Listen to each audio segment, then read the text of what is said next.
Alors nous voilà sur la première partie de ce tutoriel, donc les onglets sur Photoshop.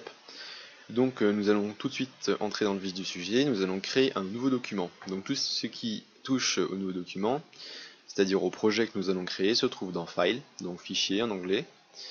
Nous allons avoir donc la création du nouveau projet, l'ouverture d'un projet que nous avons déjà fait, la recherche dans Bridge qui est un autre logiciel de la suite Adobe qui va nous permettre de mettre en relation différents logiciels de la suite pour traiter des médias en fonction des différentes options de chaque application.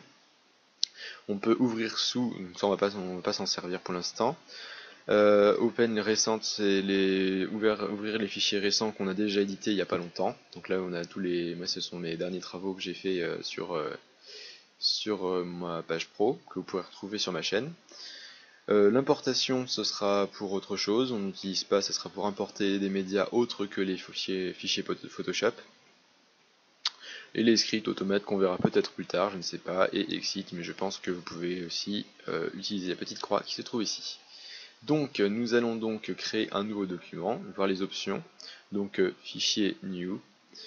Donc dans cette page, je dis beaucoup donc c'est pas terrible ça, dans cette page, nous avons donc, encore une fois, le nom du projet. On va mettre test, mettez ce que vous voulez. Ce sera le nom de base du projet. Les presets, on peut utiliser des presets, c'est-à-dire des paramétrages par défaut. Par exemple, si on va imprimer ensuite notre travail sur une feuille A4 standard, on peut utiliser ce type de preset, donc format papier international. Donc on va directement avoir A4, A5, etc. qui sera déjà tout paramétré. Nous, on va partir pour du web, hein, puisque on va rester sur de l'image ordinateur. Donc je vais rester, oui très bien, on va rester en 800-600. Ici, donc vous pouvez régler la largeur, la hauteur, la résolution, on la laisse à 72 puisque comme on travaille sur un écran, on n'a pas besoin de monter au-dessus de 72 puisque c'est la définition de base de notre écran. Donc on montera cette valeur uniquement si on imprime le travail. Le mode de couleur, ce sera celui de l'écran, RGB. La profondeur d'image, de couleur, c'est ce qui va définir le nombre de couleurs possibles par couleur. Donc, on va laisser en 8 bits, mais par contre, si parfois on a des dégradés par exemple à gérer, on va devoir augmenter cette valeur puisque sinon on va avoir des effets de traces et d'artefacts sur notre travail. Donc pour l'instant là on fait un traitement basique, on va rester en 8 bits. Le reste, on ne touche pas. Donc ça, ce sont ici les paramètres qu'il y aura à gérer principalement. On peut, si on a un traitement récurrent à faire, régler des paramètres et les sauver ici. Et décider, on lui fixe un nom, on décide pour pouvoir réutiliser plus facilement au lieu de rentrer toutes les valeurs à chaque fois. Ensuite, une fois qu'on a tout réglé, on fait OK. Et là, on arrive dans notre espace de travail. Alors là, l'espace de travail, on va pouvoir l'organiser avec la fonction edit, édition en français. Là, on va avoir tous les réglages, donc on va pouvoir utiliser fill pour remplir l'image si on veut transformer le fond, par exemple si on veut lui mettre une couleur. On va pouvoir utiliser ces paramètres, donc gérer une couleur si on veut lui mettre du rouge, je sais pas quoi. Le mode de fusion qu'on verra plus tard dans le tutoriel pour les calques. On peut le gérer en blanc, en noir ou en 50% gris. Ça pourra être utile dans certains cas pour certains travaux. Moi je vais laisser pour l'instant en blanc. Donc voilà, blanc. Ensuite, dans cet onglet, on va pouvoir trouver les classiques CTRL Z et CTRL ALT Z. Donc là, petite méfiance quand vous faites un retour en arrière, quand vous faites une erreur. Si vous faites par exemple, je ne sais pas, on peut faire un gribouillis. Si j'en fais 1, 2, 3 et que je veux revenir en arrière, je vais pouvoir en fait avoir deux versions d'un travail. Si par exemple j'ai décidé que la dernière forme, je ne sais pas si je vais la mettre, je la mets. Et en faisant CTRL Z successivement, je peux faire afficher, enlever la dernière action. Donc ce qui va me permettre de voir avec et sans, ce qui peut être pratique si on n'est pas sûr sur un effet. Par contre, si on veut retourner plus loin, il va falloir faire CTRL ALT Z et pouvoir revenir plus loin. Voilà, donc là c'est un petite astuce à savoir, hein, à noter, parce que sinon on est un peu embêté, on croit qu'il n'y a qu'un seul retour en arrière, et des fois c'est pas très pratique. Donc au pire on peut aussi utiliser les boutons qui sont là, mais revenir à chaque fois dans l'onglet c'est pas forcément ce qu'il y a de mieux. Donc je vous invite très vivement à retenir les quelques raccourcis que je vais vous donner. Voilà, donc ensuite on va avoir quelques petites options en plus, on va pouvoir formater le projet, alors formater ici, dans l'image, parce que les autres options d'ici on va pas trop les traiter pour l'instant, ça sera plus pour les tutoriels avancés, à part ici vous pouvez remarquer les traditionnels couper, coller, copier, coller, etc. qui sont ici, hein, comme dans tous les logiciels.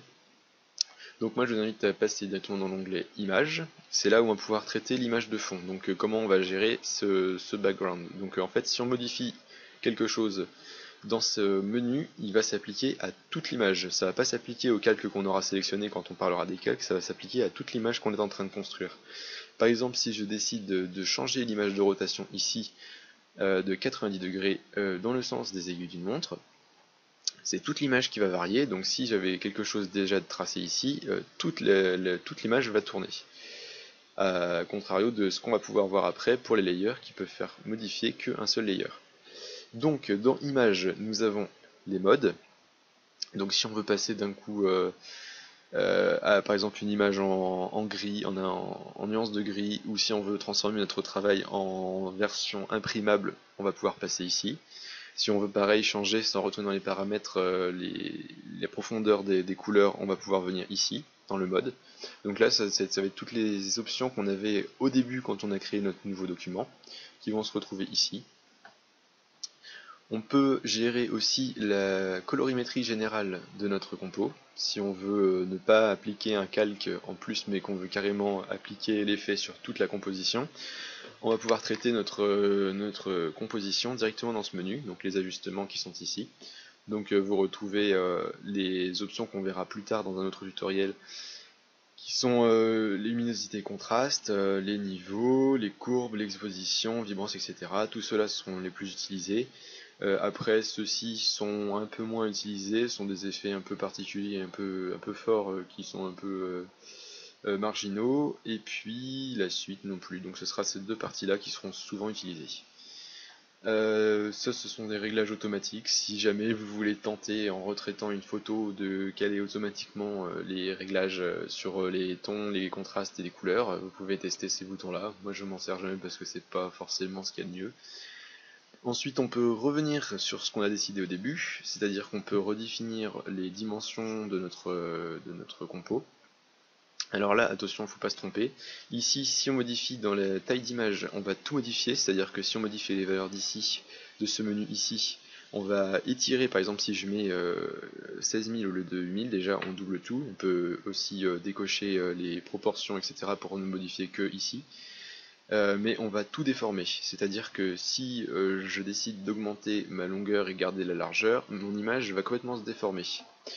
Donc c'est quand même l'outil important à connaître, c'est que ce menu là, on peut aussi, on l'a ici, hop, image, non, image, et image size, donc la taille d'image.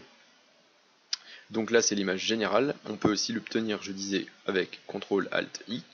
C'est ici qu'on va définir tous les paramètres de notre image de fin, si on veut augmenter la résolution, etc. Donc ce sont les autres options qui viennent en complément de celle-ci, qu'on avait dans la création de la compo, qui se retrouve dans le menu Image Size.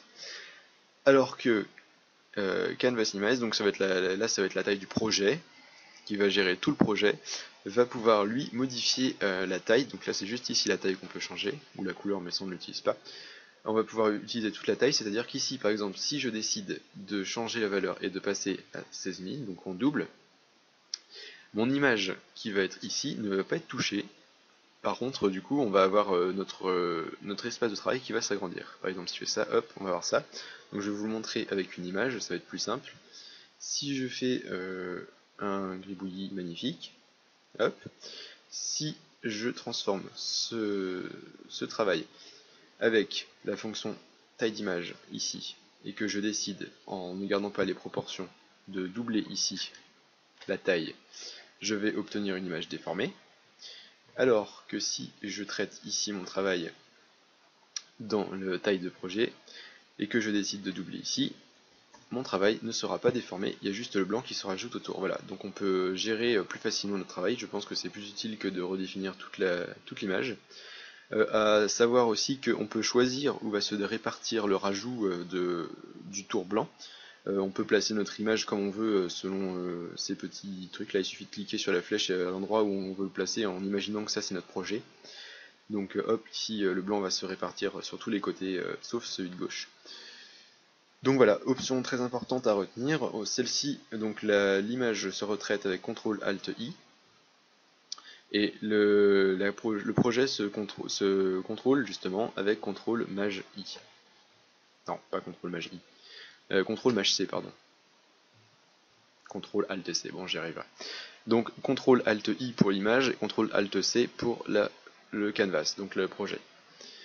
Ensuite, l'image, donc on peut gérer comme je l'ai fait tout à l'heure la rotation de l'image, donc l'effet de rotation, donc ça fait tourner, hein, tout simple. On peut gérer aussi les effets de miroir avec le miroir vertical, miroir horizontal.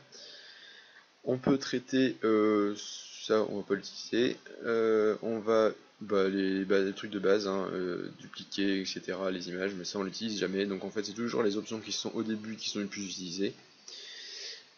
Ensuite, onglet layer. Onglet layer, il va nous permettre de créer le layer. Alors ce qui est bien dans Photoshop, c'est que les options sont un peu partout et plusieurs fois. Tout ce qu'on a ici, pareil, dans les layers, on va les retrouver ici en bas. Si je fais New Layer ici, je vais avoir cette option avec plus de détails. Sinon, si je veux créer un nouveau layer, il suffit que je clique ici pour avoir un nouveau layer. Donc voilà, ça sera vu dans le tutoriel de layer. Donc je m'étends pas sur cet onglet ici. Dans les types, on va avoir juste tout ce qui est dans la typo, mais en général on utilise directement l'onglet de typo que vous verrez plus tard. Dans les sélections, ça permet de retraiter la sélection qu'on fait. Si on fait une sélection avec l'outil sélection, on va pouvoir venir ici, ici, et retraiter, par exemple remodifier, par exemple étendre notre sélection, la réduire, la flouter, etc. Donc ici, on modifiera nos paramètres de sélection. Dans les filtres, nous trouvons évidemment tous les filtres qui sont très connus, hein, l'effet de flou, l'effet de bruit, les distorsions, les perspectives, les machins, etc. On verra ça plus tard. Dans la view, on peut régler, donc on peut afficher dans les vues la disposition. Non, pas la disposition. On peut afficher les options de traitement, par exemple, si on veut afficher ou pas les règles qui sont ici, on peut ici les afficher. Il va nous permettre de paramétrer en fait tout notre espace de travail, c'est pour nous, ça c'est pas pour le travail en lui-même, c'est pour nous. On peut tout régler, on peut enregistrer les paramètres, on peut choisir d'avoir le snap, c'est-à-dire l'attachement automatique, le magnétisme sur les éléments. On va pouvoir régler voilà, les guides, etc. avec les lignes. Donc les guides, on peut les amener ici comme ça en tirant sur l'espace. Les snaps, ça va être par exemple si je veux créer un texte, ici j'ai pas de snap, je snap rien du tout. Si je suis en mode snap et que je crée mon texte, hop, voilà, la sélection se colle au bord. Donc ça peut être pratique. Parfois, si on veut par exemple centrer notre texte absolument pile poil, on va faire ça, hop, et on vient le snapper, et comme ça on est sûr qu'il est pile poil. Donc voici, ça c'était l'onglet View. Le dernier onglet, parce que Help on s'en fiche un peu, le dernier onglet Windows, donc ça c'est ce qui va vous permettre de paramétrer tout votre logiciel comme bon vous semble, disposer, remettre à zéro, faire un reset de l'affichage, permettre d'aller chercher les différents outils qui vont vous permettre de compléter vos outils de base ici. Par exemple si j'ai un texte et que je veux le modifier, il me suffit d'aller ici dans Windows, pas dans Fenêtre, d'aller dans Texte, moi ça va être caractère qui se trouve ici, et là je vais donc avoir mon menu avec toutes les modifications qui vont s'apporter à mon outil. Pareil, hein, si je veux par exemple, qu'est-ce que je peux utiliser là-dedans, si je veux travailler avec le brush, donc on verra le brush plus tard, donc c'est le pinceau. Si je veux utiliser le pinceau, hop, je vais ici et j'ai l'outil pinceau qui sera là avec tous mes paramètres de pinceau. Voilà. Donc pour le tutoriel sur les onglets, on va s'arrêter là parce qu'on va voir la suite dans les autres tutoriels. Je vous invite à aller voir donc la suite de mes vidéos pour connaître le fonctionnement du reste. J'espère que je vous ai éclairé un minimum sur les différents onglets qui se trouvent sur le logiciel et j'espère que ça vous aura donné envie d'aller voir la suite pour pouvoir connaître les différents outils et les différentes utilisations de ce logiciel. A bientôt!